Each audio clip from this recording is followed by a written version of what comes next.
la doctrina social, sobre la doctrina social de la Iglesia y los desafíos educativos, ¿verdad? Que es el tema que se nos ha planteado. Voy a preparar la presentación de una proyección que tengo. Ahí no sé si ya están viendo el trabajo. Me avisan por favor si ven. Estamos viendo, doctor. Bueno, en primer lugar, nosotros, eh, muchas gracias. En primer lugar, la dinámica que queremos hacer es ir hablando sobre la doctrina social de la Iglesia y los desafíos educativos, ¿verdad? Que es el tema que se nos ha propuesto para desarrollar.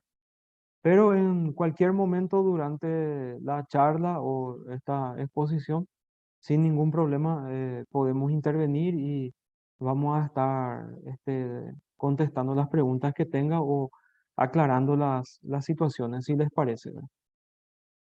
Bueno, los desafíos educativos. Cuando la doctrina social de la Iglesia nos habla sobre la educación, eh, en sus 583 puntos del compendio de doctrina social de la Iglesia, que realmente es un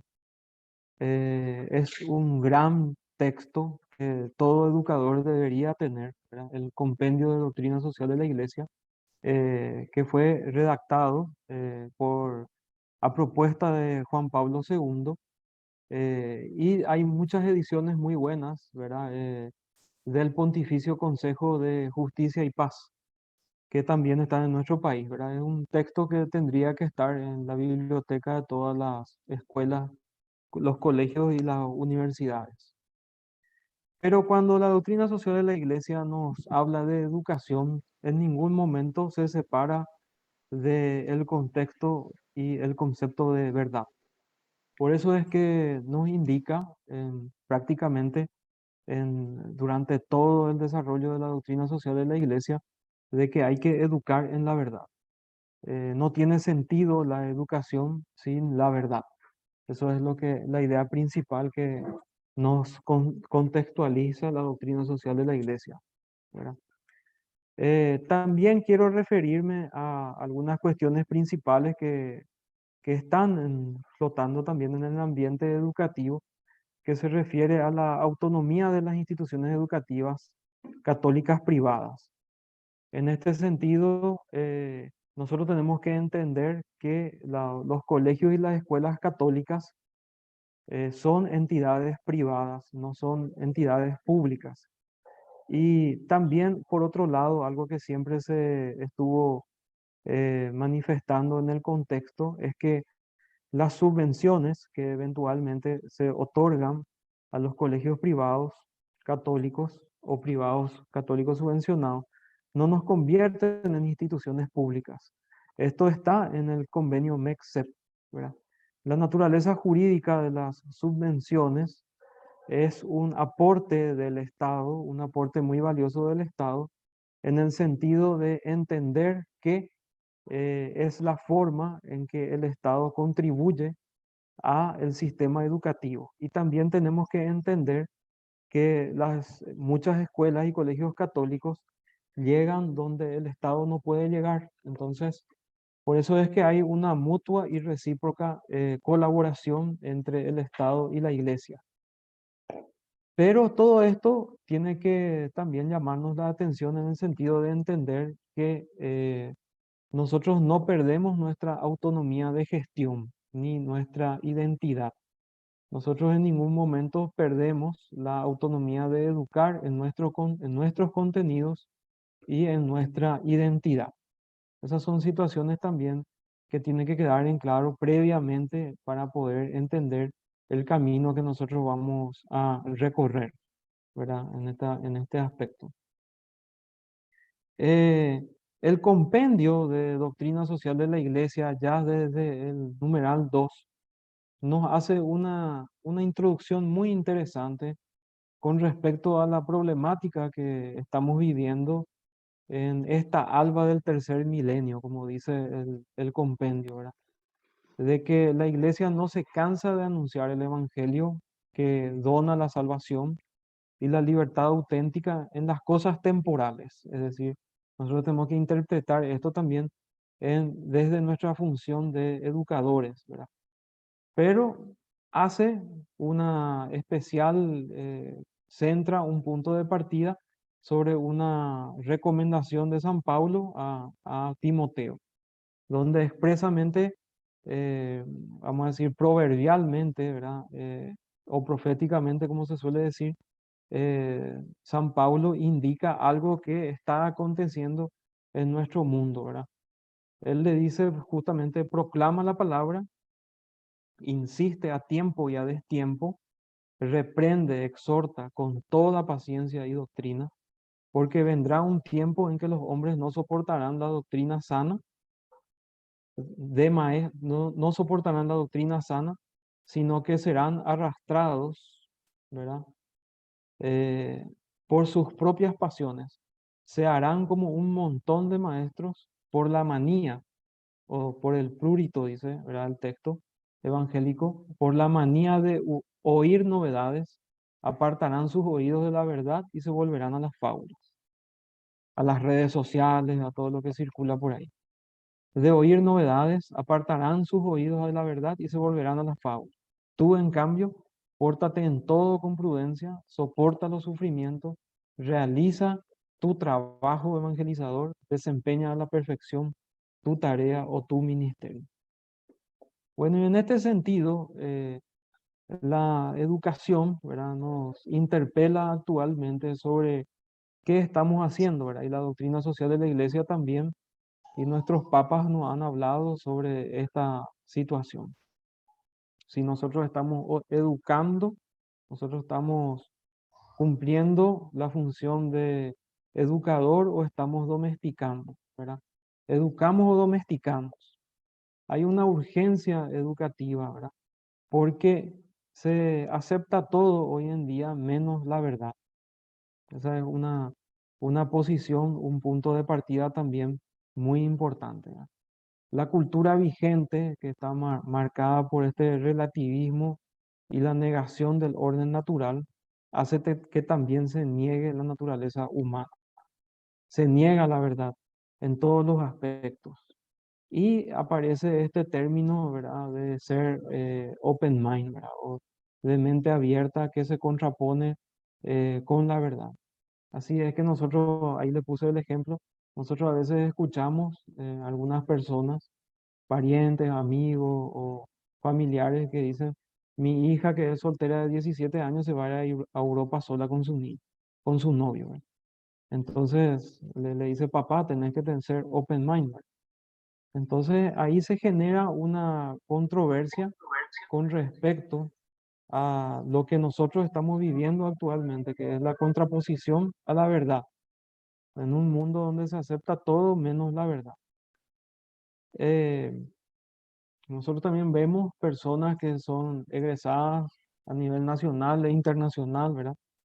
De las mejores universidades del mundo, pero eso no significa que algunas de estas instituciones educativas estén educando en la verdad.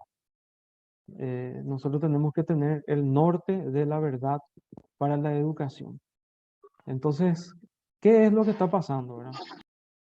Principalmente, ocurre que, en primer lugar, no es un problema, la verdad no es el problema, sino que nosotros tenemos la capacidad de encontrar la verdad, buscar la verdad, analizar la verdad. El ser humano tiene la capacidad de comprender la verdad, buscar y encontrar la verdad, comprender la verdad, pero a veces el problema es que se encuentra la verdad, pero la verdad que encontramos no nos gusta. Entonces el relativismo nos indica, nos seduce a querer entender que yo puedo tener una verdad a mi medida. Y ese es el relativismo. Entonces, el problema no es la verdad, el problema es que habiendo encontrado la verdad, yo opto por alejarme de ella o no hacer lo que la verdad me indica o lo que he comprendido cuando alcancé la verdad. Entonces la verdad es sustituida por la opinión de las personas, eh, y se forma una especie de rechazo de la verdad y se sustituye la opinión por la verdad, y nosotros, para no tener problemas con lo que el otro está diciendo, aceptamos todo como si fuese válido y verdadero, cuando en realidad nosotros tenemos que educar, aceptar todo como válido y verdadero, dejarnos guiar por la cultura vigente, es lo que nosotros llamamos domesticar, ¿verdad? Es igual a lo que se produce en el ámbito de los animales, ¿verdad? En donde se le, se les enseña unas cuantas cosas para que sepan más o menos manejarse dentro del ámbito de la vida, de la familia o el ambiente social. Pero ¿estamos realmente educando en la verdad? Y ahí nuestra Constitución Nacional nos indica claramente que la familia es la principal educadora de los niños. El derecho a la educación reside en la familia, ¿verdad?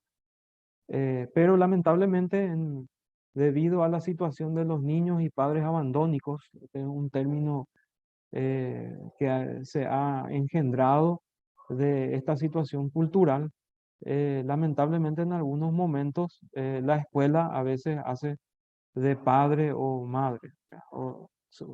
Se interpone o cumple la función de la familia, y las escuelas no son la familia, ¿verdad? Nosotros tenemos que trabajar también para que la familia pueda educar en la verdad. Por eso también se propone en la doctrina social de la iglesia educar a los papás, educar a las madres, educar a la familia, eh, entendiendo que su principal función justamente es transmitir la verdad en esa célula fundamental de la sociedad. Y diferenciarnos de lo que es domesticar, porque domesticar, trasladando al ser humano, es ser bueno, pero uno no sabe por qué las cosas son buenas y por qué las cosas son malas, ¿verdad? Uno tiene que entender y tiene que tener la capacidad de entender por qué hay que hacer el bien, por qué hay que buscar la verdad y por qué está bien hacer el bien. Porque si no, si uno no entiende eso, se va a cansar, podría eventualmente ocurrir que se va a cansar de ser bueno y va a optar por el relativismo, ¿verdad? O por la búsqueda de cualquier otra verdad, así como dice, como decía ya San Pablo, ¿verdad? Que llegará un momento en que va a haber una manía de buscar cualquier cosa para sustituir la verdad. Y eso es lo que se llama ser open mind, ¿verdad? El famoso mente abierta, ¿verdad? Entonces, también tenemos una afirmación de el maestro, ¿verdad? De ocuparnos de hacer bien nuestro trabajo, ¿verdad? Y justamente acá el Papa Francisco afirmaba recientemente que a veces por superficialidades, a veces por indiferencia, estamos ocupados en mil cosas, ¿verdad? Y esta situación superficial a veces se considera más importante que la fe. Entonces, él nos dice esto, ¿verdad? Esto va a tener sus consecuencias para la vida. Si yo me ocupo de esa situación superficial y a veces estoy indiferente ante la verdadera situación o la realidad que llama a mi atención a la verdad, va a tener una consecuencia en mi vida y en la vida de los demás. Y el síntoma, dice él, ¿verdad? Más impresionante del predominio del esquema sobre la vida es el desconcierto que le atenaza al adulto cuando se sitúa entre los problemas de la vida. Y como situación general, el adulto evita la fatiga de una encarnación de la fe en la vida y no se deja cuestionar por ello. Es decir, permanece indiferente ante la problemática y ante la situación humana, ya dado por nuestro cansancio, por el no querer meternos en problemas, ¿verdad? Es lo que está diciendo. O bien en relación con la mujer, en la educación, en la familia, en el problema político, en el trabajo, yo actúo prescindiendo de lo que proclama en la vida de la comunidad, como mucho se convierte en portador de iniciativas lanzadas por la comunidad. Es decir, yo voy a permanecer indiferente, así como el relativismo, donde en el relativismo la verdad es sustituida por ideologías, ¿verdad? ¿Qué es una ideología, verdad?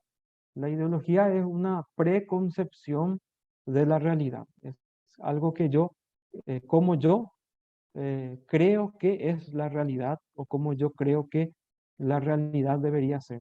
Pero la ideología no es la realidad. Entonces ahí se produce el, la, el vaciamiento, un eufemismo, ¿verdad? De los conceptos, donde yo voy vaciando los conceptos y voy sustituyendo la verdad por ideologías. Y esto es lo que se llama el fenómeno del delivery de ideas. Yo ya no busco la verdad, me adhiero solamente a algunas cuestiones que yo creo que son la verdad, ¿verdad? Ese es el delivery de ideas. Mismo ustedes habrán tenido la experiencia de nuestros estudiantes que en vez de informarse o buscar la verdad, ellos googlean, ¿verdad? Van analizando y hacen ese delivery de ideas y lo que primero le viene a la mente va a ser la respuesta que el buscador le da. Eso es muy importante también. No sé si van comprendiendo, ¿verdad? Cómo vamos formando alguna pregunta, no hay problema ir trabajando juntos en eso. Está bien así, por el momento. Bueno, entonces, ¿qué significa educar? ¿Verdad?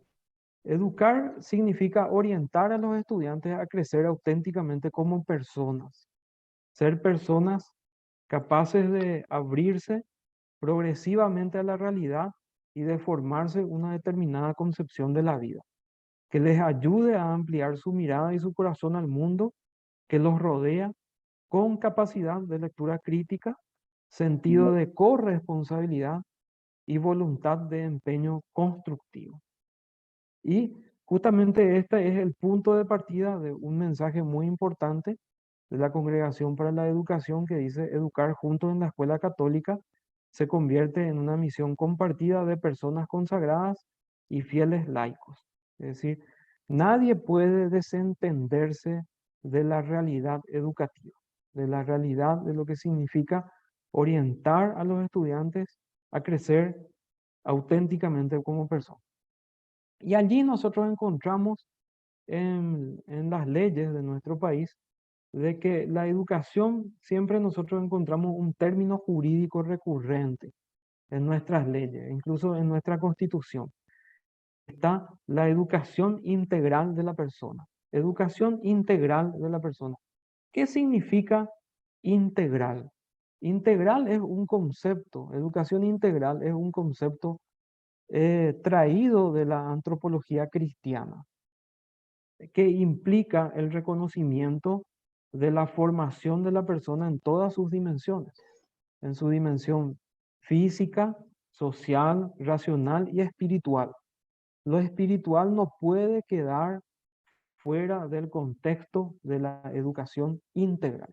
Solamente una educación integral correctamente concebida y definida nos va a plantear la necesidad de comprender que la educación espiritual no puede separarse de la educación propiamente dicha, o sea, la educación en sus otras dimensiones, como son la educación Avanzamos. física, Ese la justito me preguntó, por eso yo educación, ya practiqué, ya hice una hoja entera por ahí.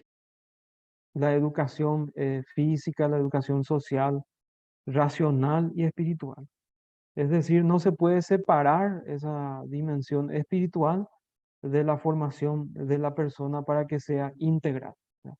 Por eso es que a los niños se les educa en el arte, en la ciencia, en la matemática, educación física, haciendo ejercicio, pero muchas veces se abandona o no se presta mucha importancia a la educación espiritual y que tiene que ser Esto que implica abrirse progresivamente a la realidad, a la verdad, y de formarse una determinada concepción de la vida que me ayude a ampliar mi mirada y mi corazón al mundo que me rodea.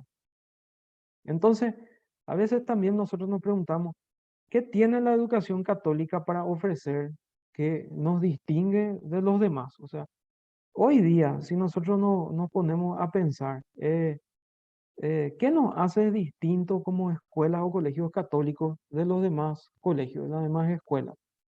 Lanzo una pregunta, ¿verdad? No sé si alguien me puede contestar, ¿verdad? Tengo un cuestionamiento. ¿Qué es lo que nos hace distinto? ¿Qué es lo que nos pone un toque distintivo de los demás en nuestro colegio católico, en nuestra escuela católica, de los demás colegios, ya sean públicos o privados?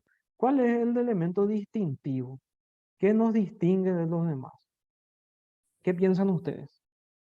Hola, buenas tardes. Buenas tardes. Sí, mi nombre es María José Bogarín y lo que nos distingue también de los demás es también que nosotros en las escuelas católicas ofrecemos los sacramentos. No, no le estoy escuchando, se cortó. Hola, ¿ahí me escucha? Sí, ahora sí. Bueno, buenas tardes. Mi nombre es María José Bogarín. No, yo le dije que... Hola, ¿me escucha? Ahora sí, sí, sí. Muy bien. Yo, por ejemplo, soy catequista de un colegio católico. Y nosotros, por ejemplo, también ahí impartimos los sacramentos, que también es muy importante, aparte de la catequesis, ¿verdad? Que es la formación integral, eh, moral, formación también en cuanto a la doctrina de la Iglesia Católica. Yo pienso que eso también es, se podría decir que es algo muy esencial y bueno también que pueden impartir que imparten los colegios católicos, por ejemplo.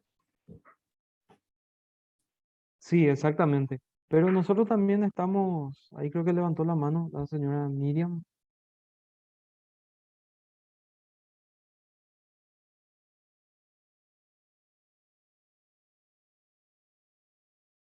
No sé si me puede ayudar ahí la persona. Buenas tardes nuevamente, perdón. La educación católica, para mí, lo que ofrece, ¿verdad? A diferencia de una institución que no trabaja la parte espiritual, es el encuentro personal del niño joven eh, con un ser superior que es nuestro creador, ¿verdad? Ese encuentro personal con él, con los demás, que somos todos hermanos, con la naturaleza y va dando las herramientas para vivir eso en la vida misma, encontrarnos con la realidad misma y vivir eso a partir de sentirnos hijos de un mismo padre. Y con todo, ¿verdad? O sea, esa educación tiene que ser integral con una cosmovisión cristiana a través de todas las áreas. Exactamente. Justamente eso es lo que nos indica la doctrina social de la iglesia y la enseñanza de nuestra iglesia, de que nosotros no tenemos solamente que reducir nuestra actividad educativa a cumplir un itinerario de formación que se nos indica. Esa justamente es nuestra autonomía, esa es la autonomía jurídica que tenemos, si se quiere contextualizar y fortalecer un poco más el derecho que tenemos, ¿verdad? Eh, Así como los padres tienen el derecho preferente de elegir el tipo de educación que han de recibir sus hijos, nos han preferido a nosotros en el sentido de ofrecerles, de que nosotros no solamente le ofrecemos un servicio, no solamente ofrecemos el servicio educativo o reducimos todo solamente a cumplir un itinerario de formación escolar. Eso es lo que nosotros tenemos que tener en mente. Las escuelas y los colegios católicos tienen que, además de cumplir con el rol formativo que tiene en vista a conseguir un título eventualmente que válido, que le indique que, que terminó las etapas de estudio. Ese itinerario formativo tiene que ir acompañado, ¿verdad? De ofrecer también a los jóvenes la oportunidad de tener una experiencia auténtica con la verdad. Es decir, no tener miedo de transmitir la verdad, porque si en las escuelas católicas nosotros no enseñamos con la verdad, entonces no vale la pena educar. Sin la verdad, la educación no tiene sentido.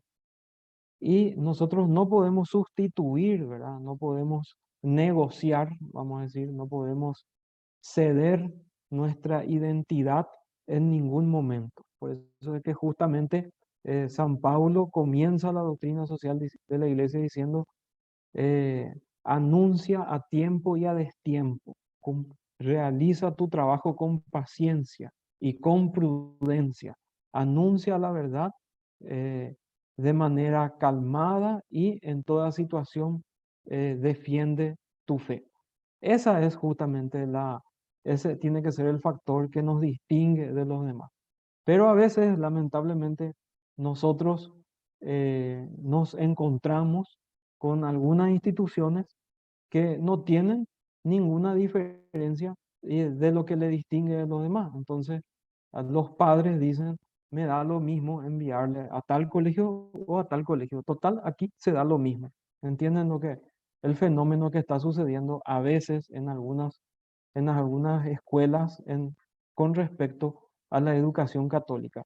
¿Qué es lo que nos distingue de los demás? Distinguirnos de los demás no significa que yo quiero ser mejor que el otro, sino que qué es lo que yo le ofrezco al otro para que sea una educación auténticamente integral.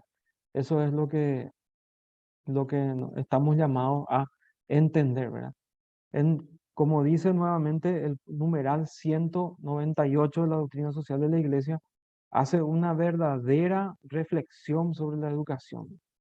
Nuestro tiempo, dice el numeral 198 de la doctrina social de la Iglesia, requiere una intensa actividad educativa. Nuestro tiempo, ¿verdad? Este tercer milenio, requiere una intensa actividad educativa y un compromiso correspondiente por parte de todos, para que la búsqueda de la verdad, que no se puede reducir al conjunto de opiniones o a algunas de ellas, sea promovida en todos los ámbitos y prevalezca por encima de cualquier intento de relativizar sus exigencias o de ofenderlas. Miren cómo es fuertísimo lo que está diciendo el numeral 138, ¿verdad? Nosotros no podemos ceder, no podemos cambiar la opinión por la verdad, ¿no? El docente hoy en día católico, tiene que estar comprometido no solamente con la verdad, sino que tiene que estar comprometido con su fe y tiene que estar comprometido con el esfuerzo desde todos sus ámbitos, desde su actividad educativa, con ese compromiso de transmitir la verdad, de enseñar la verdad. Hoy en día a los niños ya no le podemos decir, quizás, puede ser o tal vez.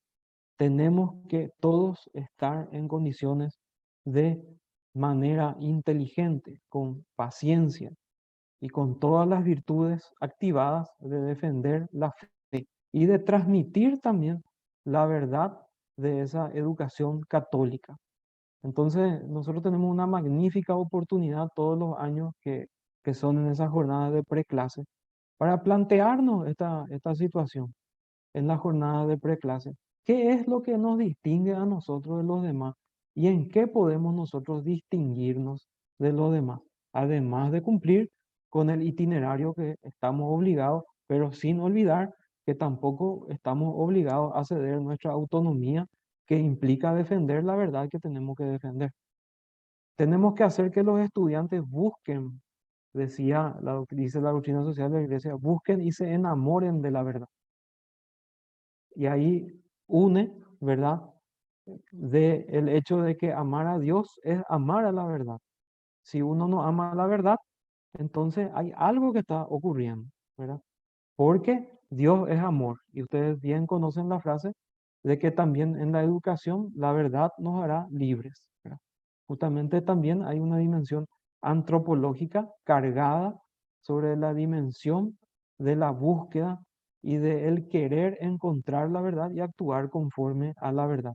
No a lo que yo creo que es la verdad o una verdad a mi medida, que es la opinión, ¿verdad? La opinión es una verdad a mi medida, donde yo, la verdad existe, yo encontré la verdad, pero ese encontrar la verdad es un problema, es una situación lógica, ¿verdad? Vamos a encontrar si buscamos, evidentemente. Pero algunas personas encuentran la verdad, pero optan por no actuar de acuerdo a la verdad.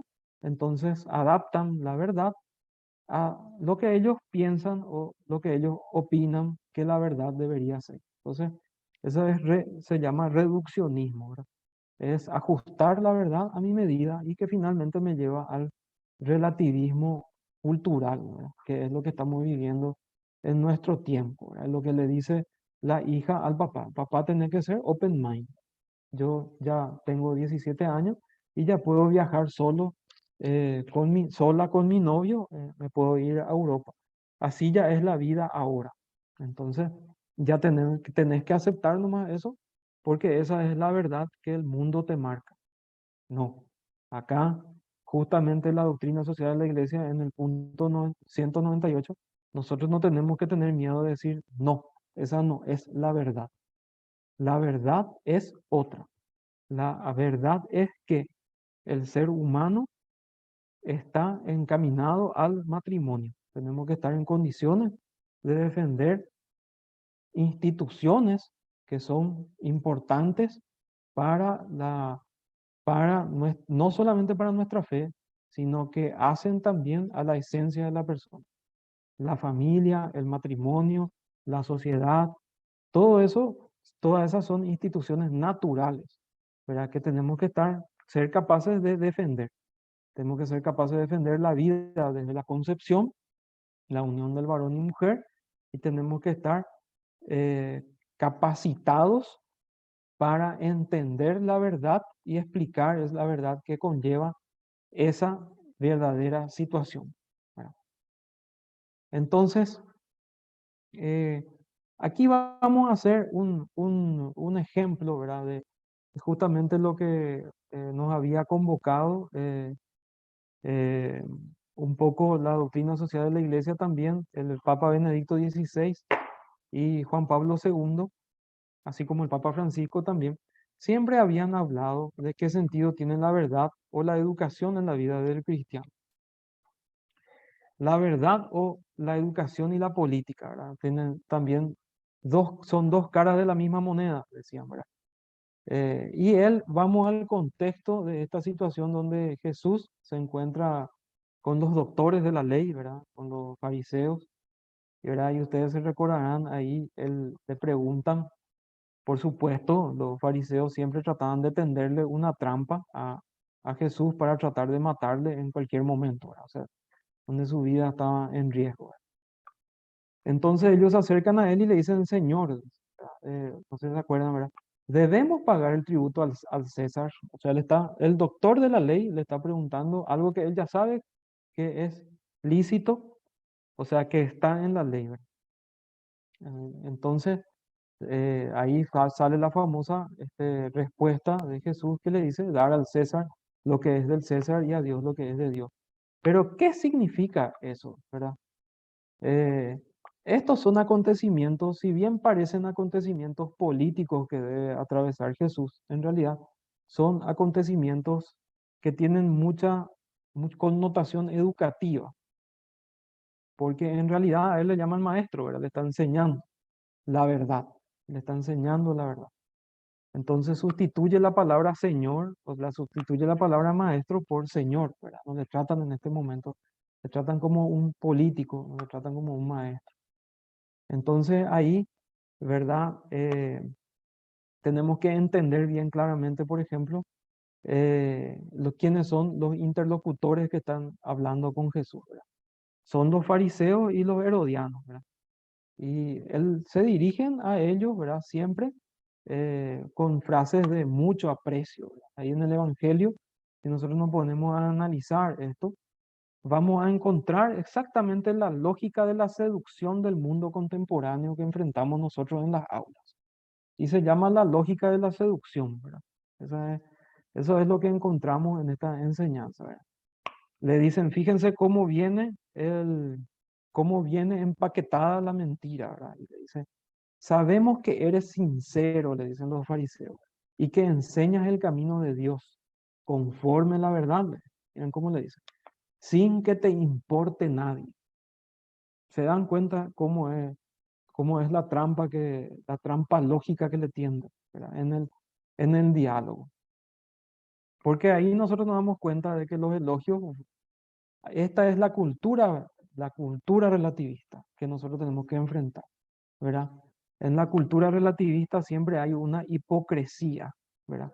Pero fíjense que la idea central que en la cultura relativista está contrapuesta a la verdad, porque a la verdad le interesa a la persona.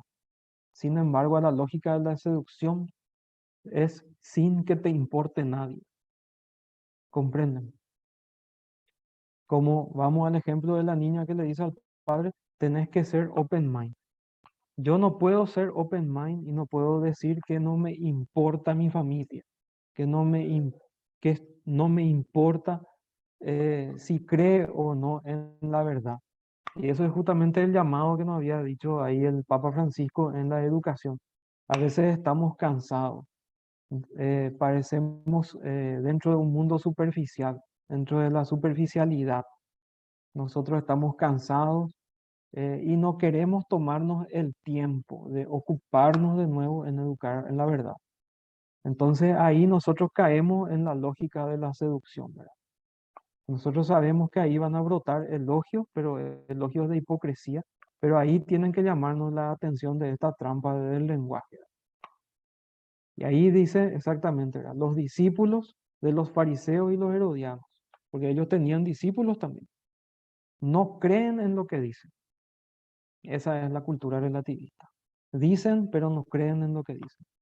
Solo lo afirman como una mentalidad para captar benevolencia, para que aquellas personas que están alrededor escuchen y digan, oh, qué bien habla esta persona. Pero en realidad el corazón de la persona que dice eso está muy lejos de la verdad que está queriendo educar. Entonces, siempre la intención del relativismo, ¿verdad? Va a ser eh, tender una trampa a la verdad.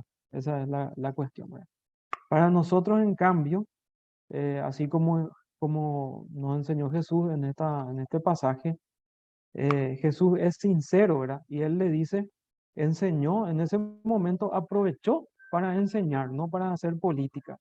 Enseñó el camino de Dios eh, según la verdad y conforme lo que él nos había explicado. Entonces ahí él traza el camino y la conclusión es que no hay que tener realmente miedo para decir la verdad en la acción educativa, ¿verdad? Vamos a ver después en esta conclusión, ¿verdad?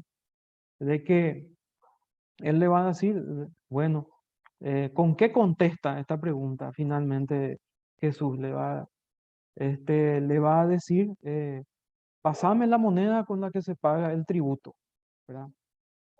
Y le pasan la moneda, por supuesto, y le dice, ¿la cara de quién está en la moneda? Ahí está la cara del César. Entonces, dar al César lo que es del César y a Dios lo que es de Dios. Pero, ¿qué quiere decir esto en el ámbito educativo? Quiere decir que el poder imprimió, el poder imprimió su rostro en la moneda, en el oro, ¿verdad? Pero Dios imprime su rostro en la humanidad de las personas, en nuestra esencia, ¿entienden? Allí está la respuesta educativa que nos hace el camino a entender esto, ¿verdad? Porque la paz romana, ¿verdad?, consistía en pagar tributo, Si yo pagaba el tributo, iba a tener paz con Roma, ¿verdad? Entonces allí, justamente, un autor anónimo nos dice, ¿verdad?, que la imagen de Dios no está impresa en el oro, sino en el género humano. La moneda del César es el oro y la de Dios, la moneda de Dios es la humanidad. Por eso nosotros tenemos que educar de acuerdo a una verdadera antropología cristiana. Tenemos que retomar estos conceptos que están dentro de la esencia de la educación católica, ¿verdad? El poder siempre le va a dar preponderancia a lo material, pero hay una reserva que hace justamente Jesús en la respuesta. Dar a Dios lo que es de Dios significa que Dios se reserva la inocencia única que está grabada en la conciencia cuando yo contemplo a Dios. Entonces ahí nosotros vamos a ver que el educador debe cuidar. Nosotros tenemos una función muy importante. Estamos cuidando la moneda, una moneda que es la moneda de la creación, que es la humanidad. ¿Y cómo cuidamos eso? Cuidamos sobre la verdad. Por eso es que nosotros no podemos negociar la verdad. ¿Comprenden? Ahí está la... Si alguien nos pregunta por qué, ¿verdad? El hecho es que el educador tiene que cuidar una de las principales joyas de la creación, que es la persona, sobre la cual versa la humanidad, sobre la cual versa la verdad. Y todo esto está expuesto en este breve y sencillo pasaje, ¿verdad? Que varias veces nosotros estamos escuchando o leyendo, ¿verdad?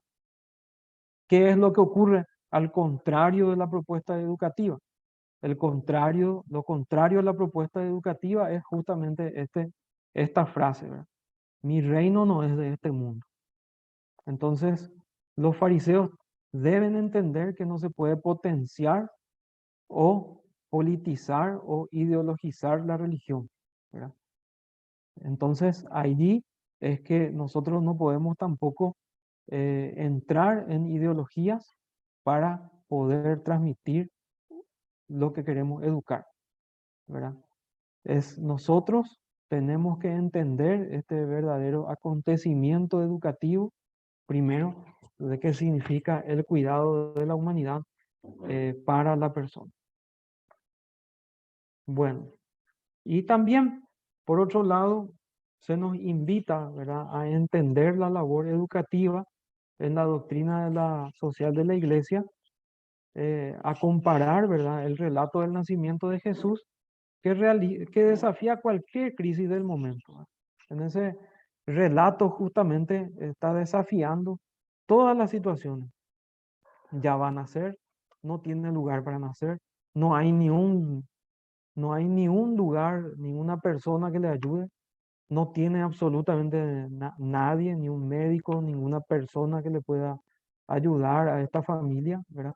Entonces nace eh, y surge de miles de crisis, pero lo mismo sale adelante, ¿verdad?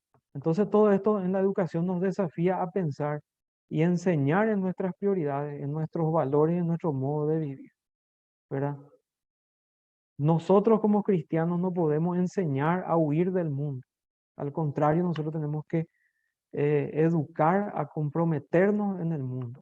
Tenemos que educar a que el mundo tiene que ser un compromiso para nosotros, pero desligado de toda ideología y politización. Es decir, nosotros no podemos negociar, tenemos que actuar siempre conforme a la verdad. En algunos aspectos, ¿verdad? El cristiano tiene que enseñar también y defender la vida desde la concepción, porque ahí se reconoce la dignidad humana de la creación de Dios. Toda la dignidad que brota desde la creación, desde la dignidad humana en la creación y en la concepción, ¿verdad? Por ejemplo, ¿verdad? Cuando se plantea como un problema en la educación la pobreza, los cristianos combatimos la pobreza porque enseñamos y reconocemos la dignidad suprema de cada ser humano, que es creado a imagen de Dios y que está destinado a la vida eterna. Pero no combatimos la pobreza con una ideología o con una política. Combatimos la pobreza enseñando la dignidad de la persona, reconociendo la dignidad de la persona humana.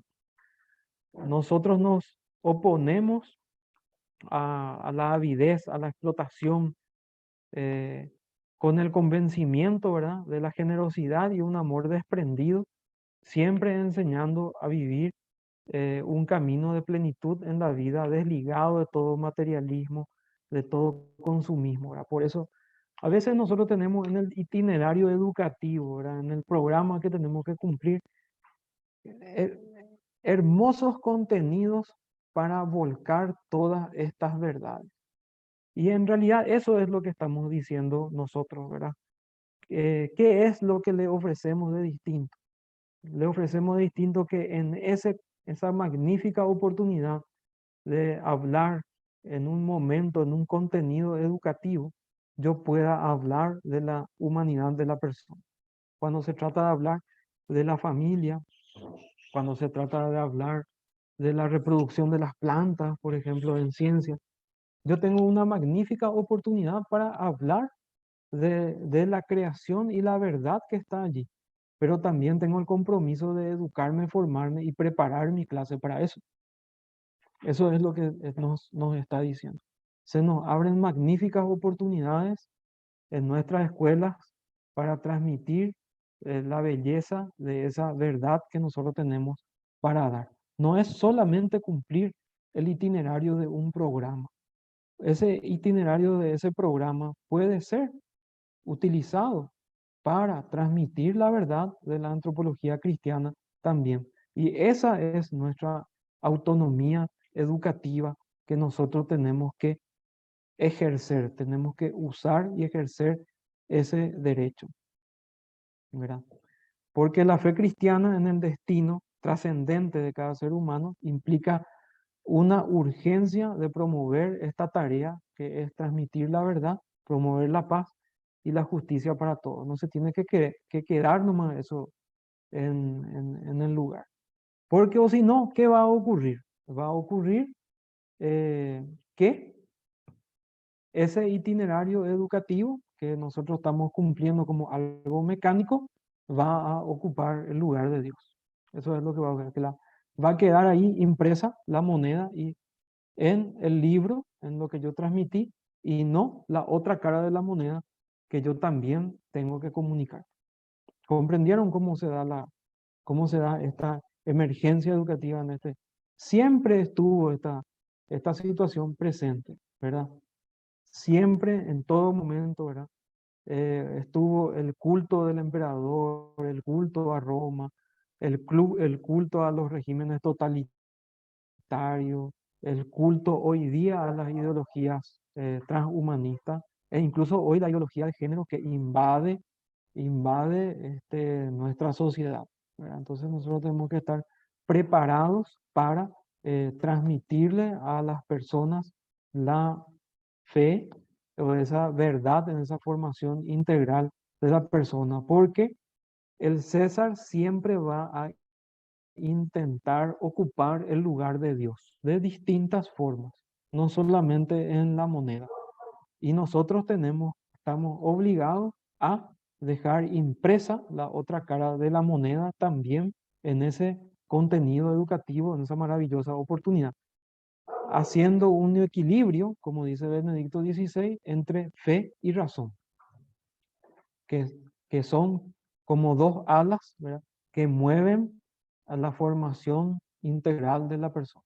Que realmente yo recomiendo, ¿verdad?, en estas vacaciones, si tienen la oportunidad de leer la encíclica Fe y Razón del Papa Juan Pablo II, ¿verdad?, que también es muy citada por Benedicto XVI. Es una maravillosa encíclica que trata sobre cómo transmitir la verdad, que realmente en algún momento deberíamos hacer un curso al respecto.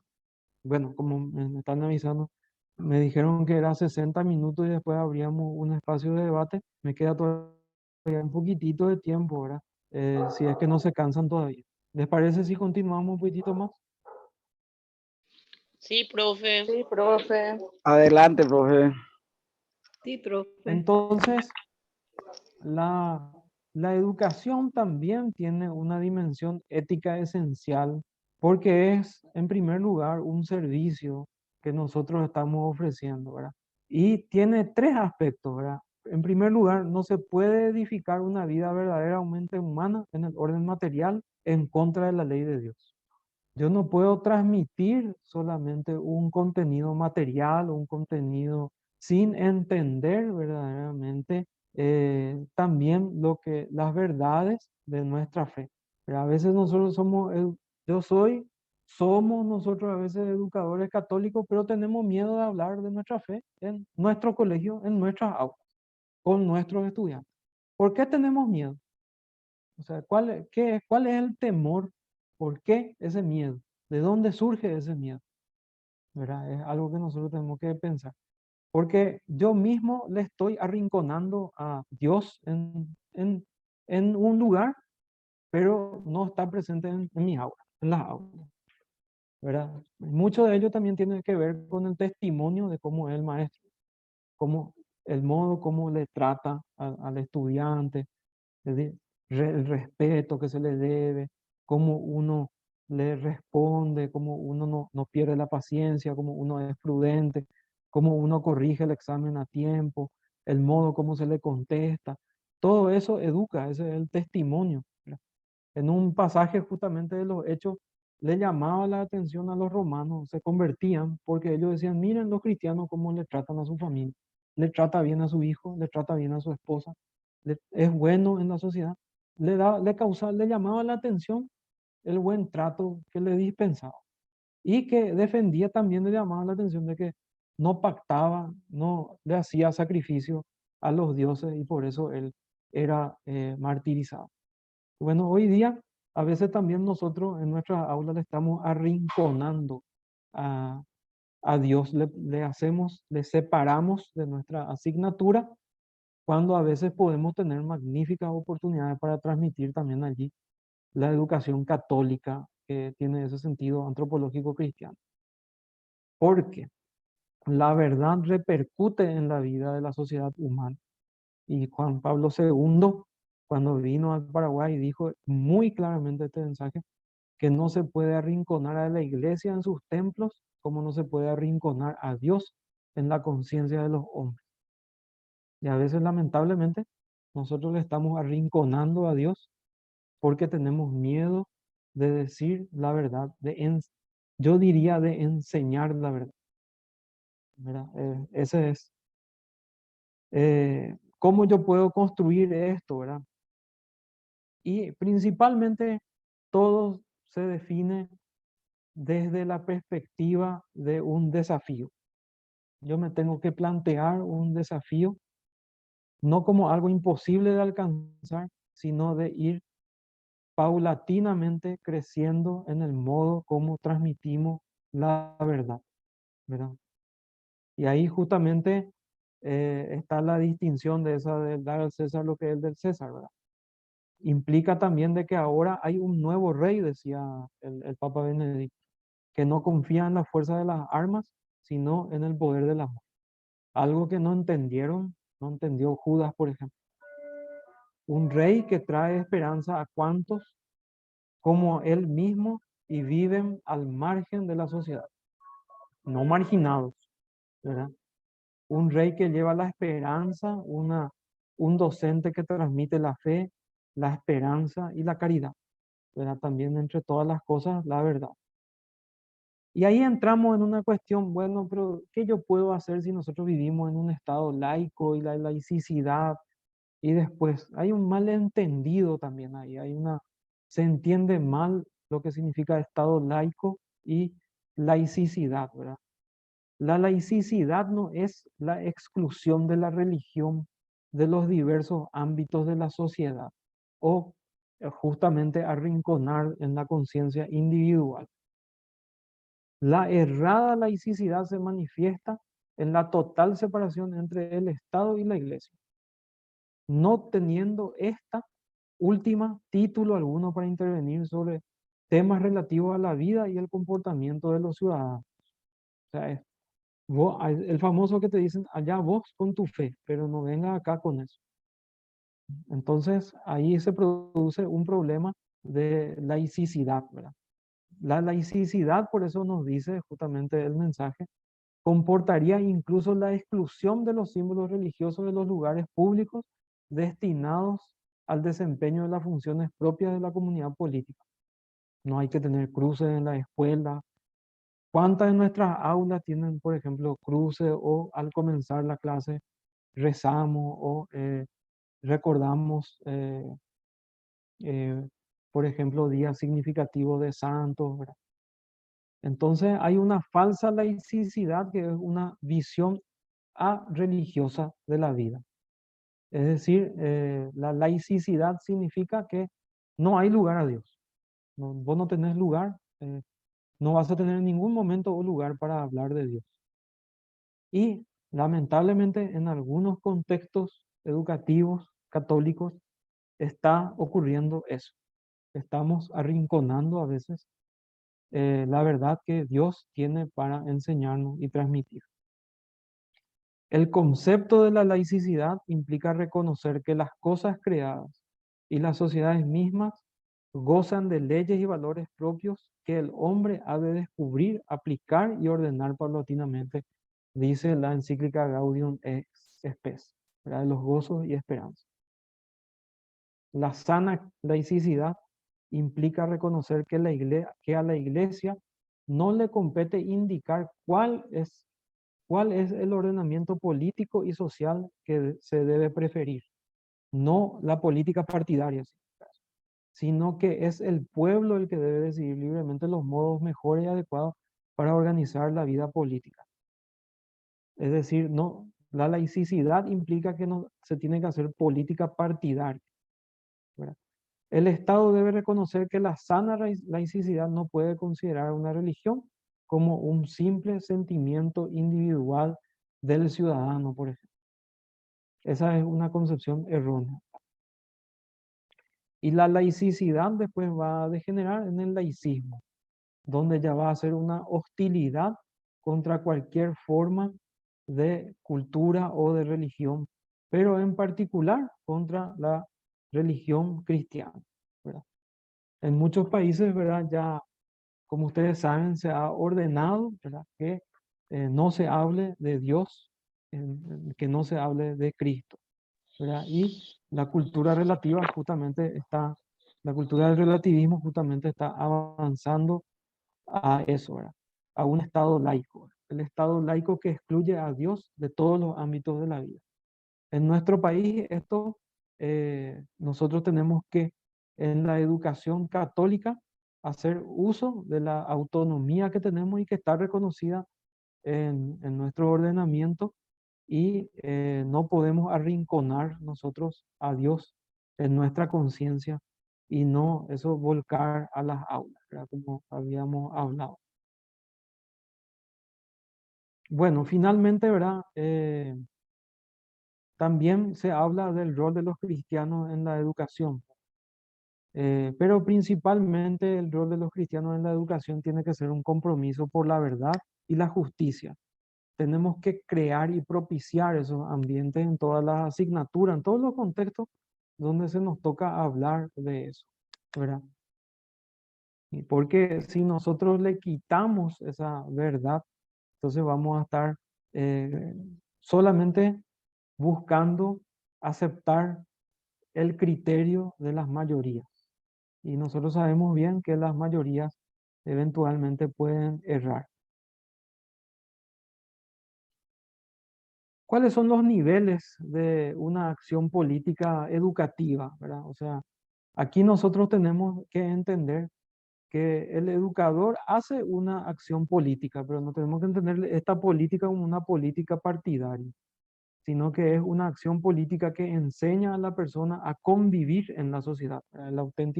La auténtica acción política que es la convivencia en la sociedad. Y están estos niveles, ¿verdad? Que es partiendo desde una adecuada concepción de la persona, la familia, la sociedad, el Estado, porque ahí rige en nuestro país el principio de subsidiariedad, de que el Estado no puede, no tiene que intervenir en donde hay sociedades intermedias que están destinadas por su propia esencia y naturaleza a cumplir una función especial, como son, por ejemplo, la familia, las escuelas, los colegios.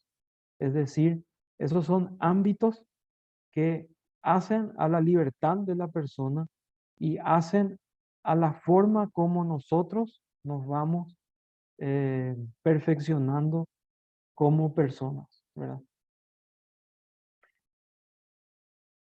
El educador cristiano en un mundo pluralista, ¿verdad? Nosotros vamos a ver personas que piensan distinto de nosotros, ¿verdad? Por supuesto, siempre vamos a encontrar eso.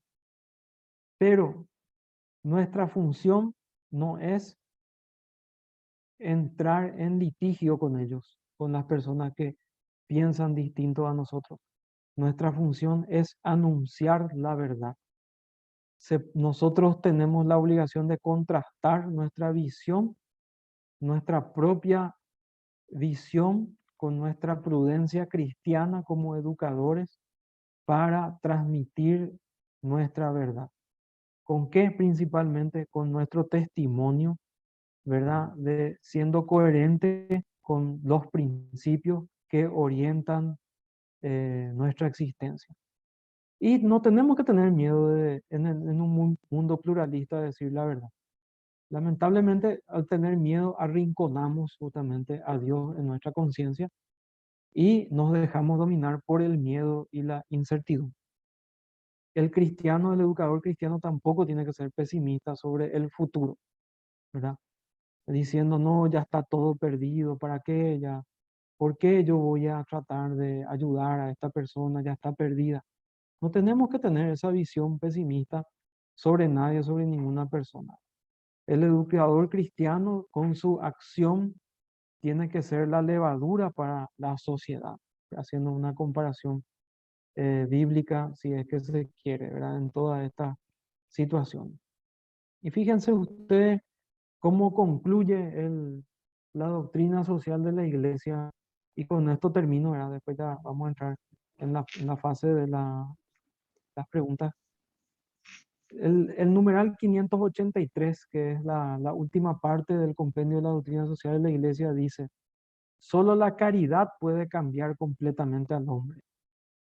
Semejante cambio no significa anular la dimensión terrena en una espiritualidad desencarnada. Quien piensa conformarse a la virtud sobrenatural del amor sin tener en cuenta su correspondiente fundamento natural, que incluye los deberes de justicia, se engaña a sí mismo. La caridad representa el mayor mandamiento social. Respeta al otro en sus derechos. Exige la práctica de la justicia y es la única que nos hace capaces de esta. Inspira una vida de entrega de sí mismo, y quien intente guardar su vida la perderá, y quien la pierda la conservará. Pero la caridad tampoco se puede agotar en la dimensión terrena de las relaciones humanas y sociales, porque toda su eficacia deriva de la referencia de Dios. En la tarde de esta vida compareceré delante de ti con las manos vacías, pues no te pido, Señor, que lleves cuenta de mis obras. Todas nuestras justicias tienen manchas a tus ojos. Por eso, yo quiero revestirme de tu propia justicia y recibir de tu amor la posesión eterna de ti mismo. Imagínense ustedes el mensaje que nos da justamente la doctrina social de la iglesia. Nosotros podemos cambiar, tenemos en nuestras manos la posibilidad de cambiar a la persona. Cambiar a la persona significa transmitirle la verdad para que pueda perfeccionarse y buscar su perfeccionamiento con la verdad. Nosotros tenemos que transmitir ese pesimismo de decir, la famosa frase: yo soy un ser imperfecto. Nosotros no somos imperfectos. Nosotros somos perfectibles. Nosotros buscamos y tenemos la capacidad de buscar el camino a la perfección. Hay muchas frases que están enraizadas en nuestra conciencia y que a veces también nos marcan un camino de pesimismo, pero hay toda una esperanza delante de nosotros y realmente en la doctrina social de la Iglesia muchas de esas esperanzas están cifradas en la educación, en el educador, porque en el educador está esa preciosa moneda, en manos del educador está esa preciosa moneda de la humanidad que nos dijo justamente Jesús, de que hay que dar al César lo que es de César y a Dios lo que es de Dios. ¿Entienden? Dios imprimió su rostro en nuestra humanidad. Sin embargo, el César imprimió su rostro en la moneda, en el oro, en lo material. Nosotros no estamos formando a las personas como una cosa, sino como un ser humano en toda su humanidad, en toda su dimensión. Y eso es lo que nos tiene que distinguir cuando nosotros pensamos, ¿qué me hace distinto a mí? ¿Qué hace a mi escuela, a mi colegio distinto de los demás colegios que existen? ¿Qué es lo que nos hace distintos? Y ahí está la respuesta. Bueno, desde ya, muchas gracias y quedo a las órdenes de ustedes para cualquier pregunta o consulta.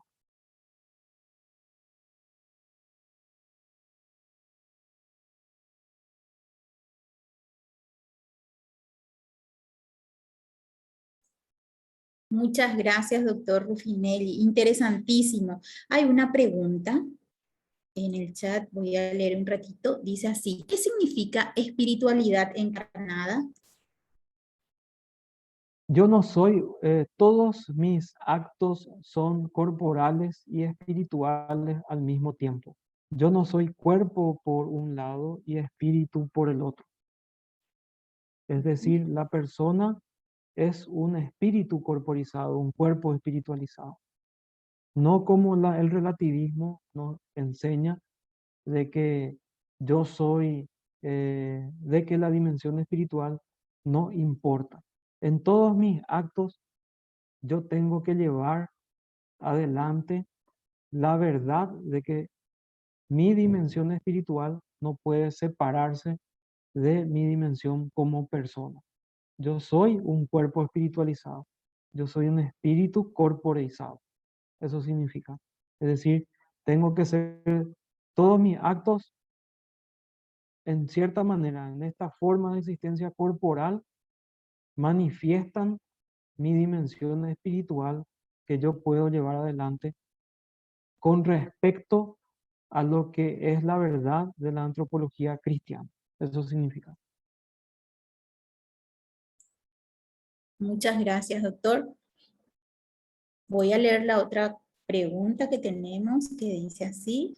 Es un gran desafío todo esto que estamos analizando con el Plan Global 2030, donde se desvaloriza la familia, la ideología de género, donde prevalece el relativismo. ¿Cómo enfrentar todo esto? Bueno, en primer lugar, nosotros tenemos una valiosa obra de la Iglesia, que es el compendio de la doctrina social de la Iglesia. La doctrina social de la Iglesia es un valioso aporte para nuestra fe, que nosotros tenemos que empezar a leer para formarnos, pero principalmente no tener miedo de defender la fe, no tener miedo de defender las principales instituciones sociales que nosotros tenemos y los conceptos fundamentales que el cristianismo le ha donado a la humanidad, como por ejemplo el valor de la persona, el valor de la familia, el valor del matrimonio, el valor del amor conyugal, el valor de la fidelidad. Son cuestiones que nosotros tenemos que comenzar a educar, porque como habíamos dicho, ¿verdad? En todas las etapas de la vida, de la historia, ¿verdad? El César siempre trató y va a tratar de imprimir su rostro. Entonces, Nosotros tenemos que realizar una lucha educativa, realizar una lucha educativa con los valores, con las verdades que tenemos a nuestra disposición.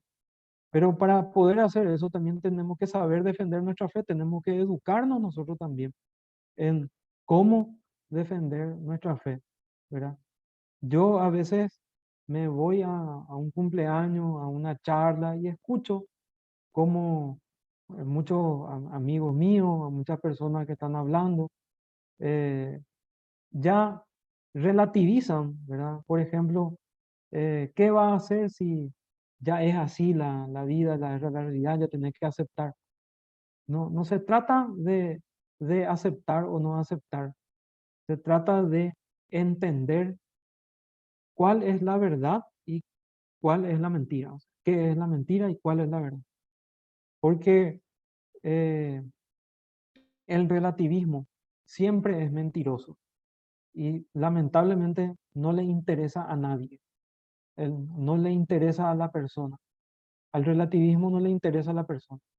El relativismo es individualista y destruye a la persona. Pero lamentablemente nosotros a veces no nos formamos adecuadamente para defender también nuestra fe. Y cuando están hablando del matrimonio, o cuando están hablando de la familia, o cuando están hablando de la fidelidad, nosotros no sabemos cómo defender esos valores y nos callamos. ¿Verdad? O cuando un alumno en el aula me levanta la mano y me pregunta eh, qué diferencia hay entre el matrimonio de personas del mismo sexo y el matrimonio correctamente entendido. Nosotros tenemos que ser capaces de explicarle que son instituciones naturales y tenemos que formarnos al respecto de cómo defender esos conceptos que hacen a la persona, ¿verdad? Y nada menos a valores fundamentales que hacen al perfeccionamiento de la persona, a esa formación integral. Eso es lo que ocurre, ¿verdad? En muchos planes, muchos programas están cargados de ideologías. Bueno, y nosotros tenemos que estar en condiciones de combatir las ideologías con la verdad que ya tenemos a disposición, pero tenemos que formarnos, ¿verdad? No nos queda tampoco otro camino más que educarnos para defender nuestra fe con prudencia, con paciencia, con fortaleza, como le dice San Pablo. Anuncia a tiempo y a destiempo, con paciencia, con prudencia, pero tampoco vaya a negociar, no vayas a entregarte por entregarte nomás, ¿verdad? No te vayas a cansar. Anuncia sin descanso, ¿verdad? Y cae mal. Hoy día ya cae mal eso en la sociedad. Ya no te van a... si en un asado, en un ambiente familiar te toca defender, eso vas a defender, pero probablemente para el próximo asado no te van a invitar. Entonces, bueno, esas son las consecuencias de defender la fe, ¿verdad? ¿Qué vamos a hacer? Nosotros tenemos que tener ese valor, esa valentía de luchar pacíficamente para defender nuestras verdades. Pero las aulas son espacios espectaculares, pero por sobre todas las cosas, ahí están esos niños en donde justamente me tocó siempre muy profundamente el tema de que en esas aulas están esos niños donde Dios ha impuesto su rostro. Es decir, allí está impreso, en esos niños están impresos el rostro de Dios. Y eso es lo que nosotros tenemos que valorar eh, de qué es el trabajo, la importancia de nuestro trabajo, ¿verdad? Porque el contenido educativo es un itinerario que yo tengo que desarrollar. Yo también soy profesor, ¿verdad? Enseño hace más de, no sé, hace más de 30 años que enseño. Estoy actualmente como decano de la Facultad de Derecho de la Universidad Católica y es una tarea que implica enseñar sin cansancio, ¿verdad? Eh, yo veo cómo llegan los niños de los colegios a la universidad. Yo también enseñé en colegios enseñé historia, ¿verdad? Era la materia que yo enseñaba en mi época.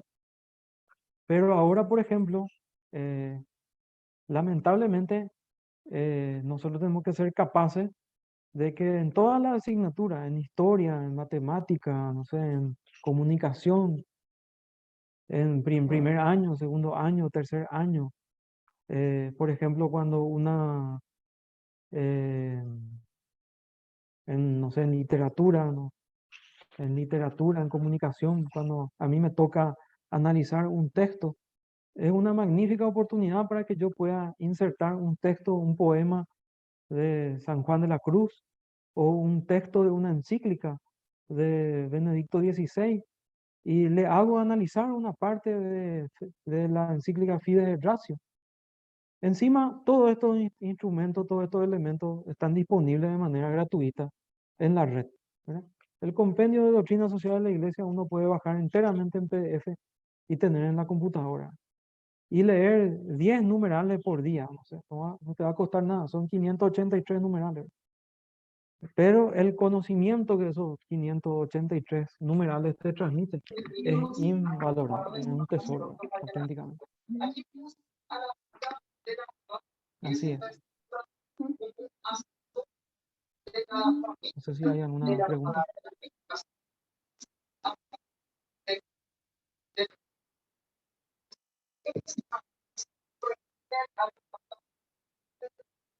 No sé si alguien está hablando, pero yo no escucho la... Esta,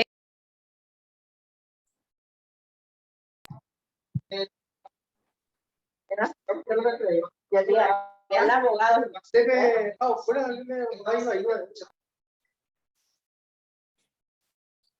En el chat ya no tenemos consultas, doctor. No sé si alguno de los compañeros quiere expresar en forma oral otra interrogante que tengan.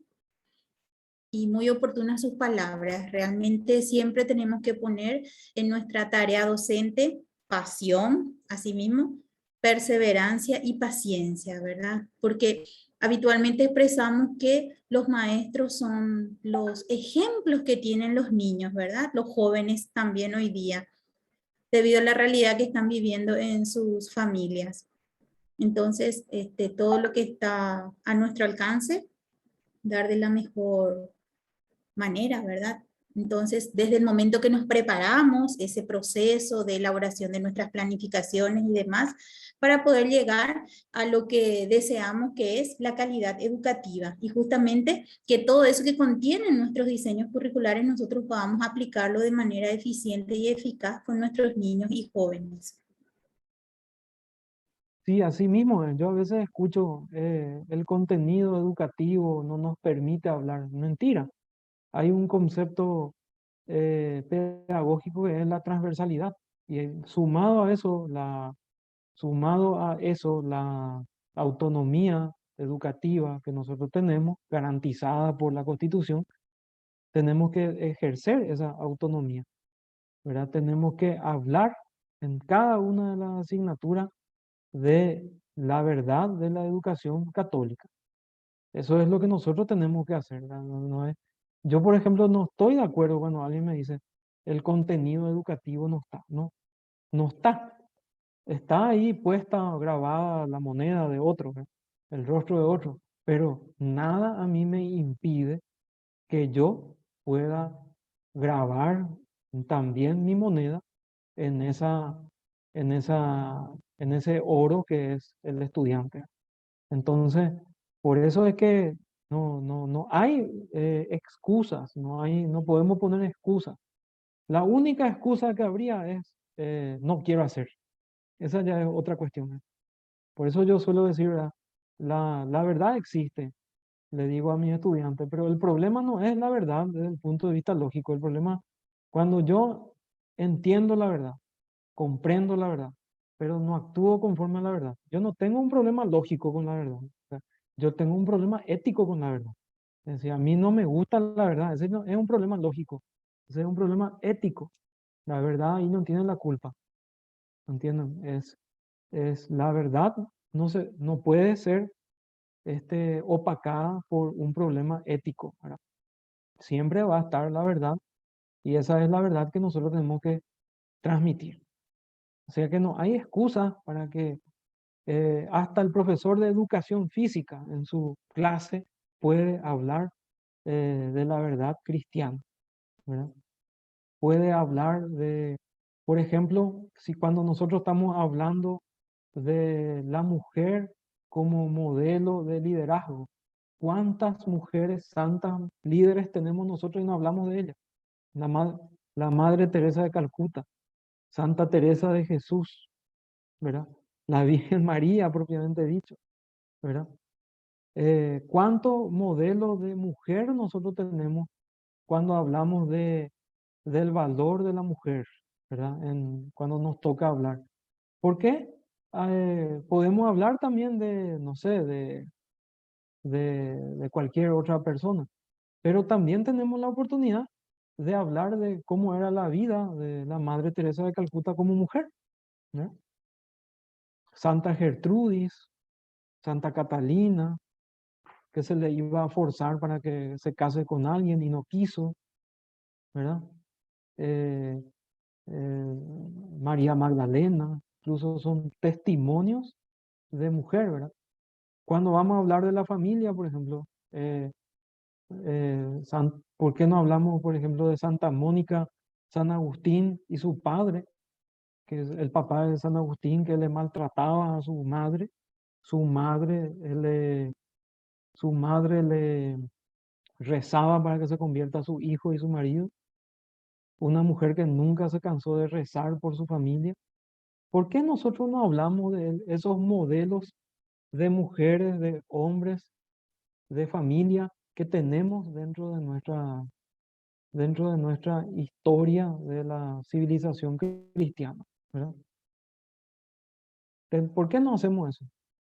Cuando hablamos no sé, el profesor de educación física puede hablar de cómo San Pablo, los sacrificios que hacía San Pablo corriendo y recorriendo, ¿verdad? Y estando preparado, él mismo dice, tengo que tener una vida sana, ¿verdad? Para edificar mi cultura, ¿verdad? Y respetar por sobre todas las cosas también. Otra cuestión que tenemos que hacer es pensar en cómo podemos tener una escuela también para padres, ¿verdad? Involucrarle a los padres en la educación, pero no llamándole para una reunión. Yo creo que deberían surgir las escuelas de padres otra vez, para que no existan esos padres abandónicos y, y esos niños abandónicos, abandonados allí, por el ajetreo cotidiano de la vida, ¿verdad? De- en donde a veces las escuelas se convierten en depósitos de niños, ¿verdad? Esa es o no la realidad que a veces se da. Bueno, nos pasamos el tiempo. Les agradezco mucho por todo y cualquier cosa estamos aquí a las órdenes para acompañar. Muchas gracias. Muchas gracias, doctor. Muchas gracias, compañeros. Entonces nos volvemos a encontrar de hoy en 8, el jueves 25, que va a ser nuestro último encuentro. Que tengan un feliz resto de jornada y también un feliz resto de semana. Gracias a todos. Gracias, doctor, nuevamente.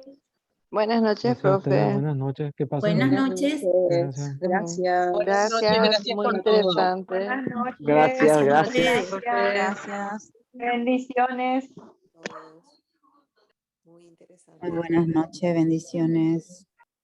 Buenas noches. Buenas noches, muchas gracias. Buenas noches, muchas Buenas gracias a noches, ustedes. muchas gracias. Buenas noches. Muchas gracias.